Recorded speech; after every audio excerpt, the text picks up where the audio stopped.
नमस्कार दोस्तों, मैं अनुरंग सिंह स्वागत करता हूं आपका राजस्थान सरकार और वेदांता के CSR इनिशिएटिव ई कक्षा में, जिसके टेक्निकल पार्टनर है मिशन ज्ञान। दोस्तों, आज हम पढ़ेंगे कक्षा 12 के इतिहास विषय का अध्याय 1, जिसका नाम है भारत का वैभवपूर्ण अतीत। दोस्तों, पिछले 3 भागों में हमने क्या पढ़ा था, एक बार उसके बारे में रिवाइज कर लेते हैं, क्योंकि आज हम पढ़ने जा रहे हैं इसी के भाग 4 में वंशावलियों के बारे में। तो पिछले 3 पार्ट्स में हमने क्या पढ़ा है, जैसा कि हम आपको पता है कि हम पढ़ रहे हैं भारतीय इतिहास की जानकारी के स्रोतों के बारे में। तो भारतीय इतिहास की जानकारी के स्रोतों को हम मुख्य रूप से 2 भागों में हमने बांटा था, साहित्यिक स्रोत और पुरातात्विक स्रोत। तो साहित्यिक स्रोतों की बात हम कर रहे हैं अभी। तो साहित्यिक स्रोतों को जैसा हमने देखा था कि हमने 3 भागों में उन्हें बांटा था। धार्मिक साहित्य, जिसमें हमने क्या देखा था, उसमें हमने वैदिक साहित्य, बौद्ध साहित्य और जैन साहित्य के बारे में अध्ययन किया था। जबकि धर्मेतर साहित्य में हमने बात की थी ऐसा साहित्य जो किसी धर्म के अतिरिक्त अन्य विषयों पर लिखा गया होता है, लौकिक विषयों पर लिखा गया साहित्य धर्मेतर साहित्य कहलाता है। उसमें हमने बात की थी ऐतिहासिक ग्रंथों की, शुद्ध साहित्यिक ग्रंथों की, क्षेत्रीय साहित्य की और विदेशी यात्रियों द्वारा दिए गए विवरणों की उसमें हमने जानकारी प्राप्त की थी। और अब जो चौथा हमारा जो पार्ट है, उसमें हम बात करेंगे वंशावलियों के बारे में। दोस्तों, वंशावलियाँ भी भारतीय इतिहास लेखन की एक महत्वपूर्ण स्रोत मानी जाती है।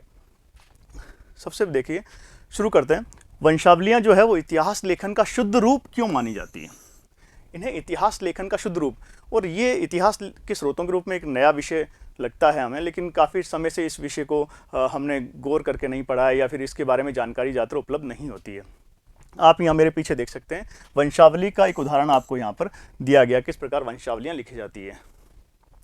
इतिहास लेखन में जो वंश लेखन परंपरा है वो काफ़ी प्राचीन है भारत में। ऋग्वेदिक काल से ये परंपरा चली आ रही है, और ये इतिहास लेखन का एक शुद्ध रूप है, क्योंकि इसमें व्यक्ति विशेष का इतिहास लिखा जाता है। और आजकल ज़्यादातर इतिहासकार राजा महाराजाओं के इतिहास से अलग हटकर आम आदमी के जीवन का इतिहास लिखने में रुचि दिखा रहे हैं, और वो समाज के उन पहलुओं पर इतिहास लिख रहे हैं जो अभी तक उपेक्षित रहे थे।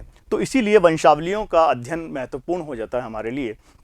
अब वंशावलियों में होता क्या है कि इसमें क्या होता है, जो वंशावली लेखक होता है वो किसी व्यक्ति विशेष के घर जाकर जाति वर्ग के घर जाकर उसके प्रमुख लोगों की उपस्थिति में सृष्टि रचना से लेकर, जब पृथ्वी का निर्माण हुआ था, सृष्टि रचना से लेकर उसके पूर्वजों के ऐतिहासिक, धार्मिक, राजनीतिक, सामाजिक आदि इस तरह की घटनाओं का वर्णन करते हुए हस्तलिखित रूप से एक वंशावली तैयार करता है।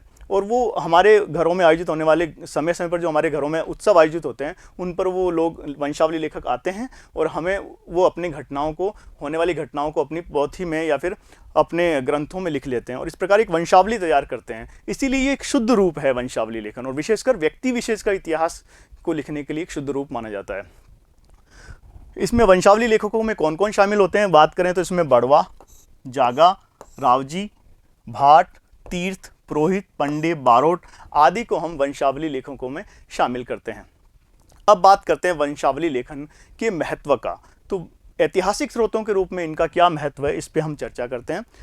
सबसे पहले दोस्तों, भारतीय साक्ष्य अधिनियम 1872 के तहत इन्हें न्यायिक साक्ष्य के रूप में मान्यता दी गई है।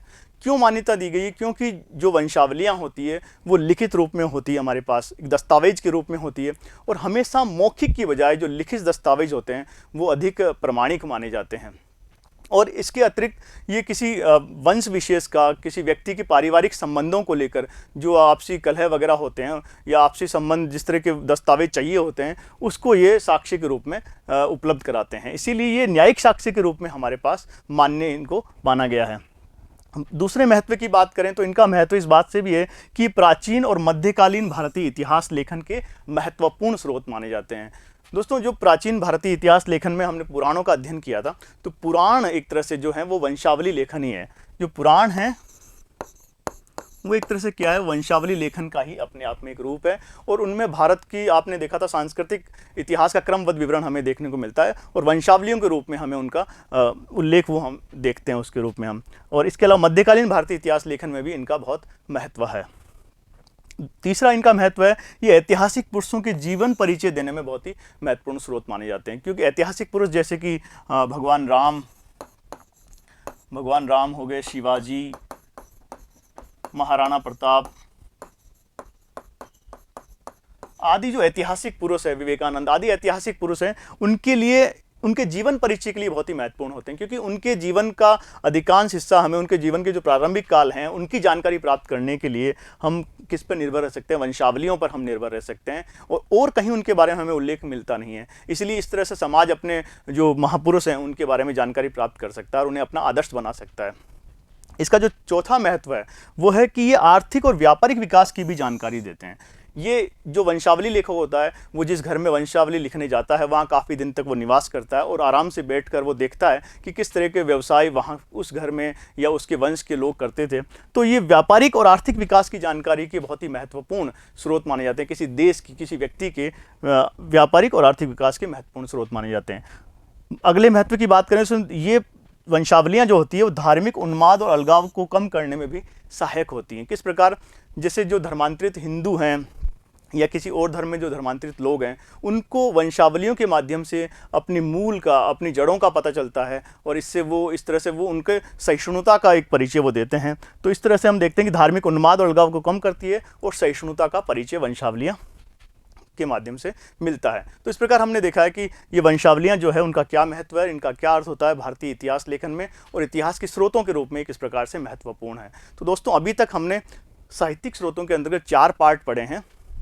धार्मिक साहित्य के हमने 2 भाग देखे थे, धर्मेतर साहित्य पढ़ा और अब हमने वंशावलियाँ पढ़ा। तो साहित्यिक स्रोतों के अंतर्गत जो पार्ट है आपका कंप्लीट हो चुका है। इसके बाद हम बात करेंगे अगली कक्षाओं में पुरातात्विक स्रोतों के बारे में। तो तब तक के लिए धन्यवाद।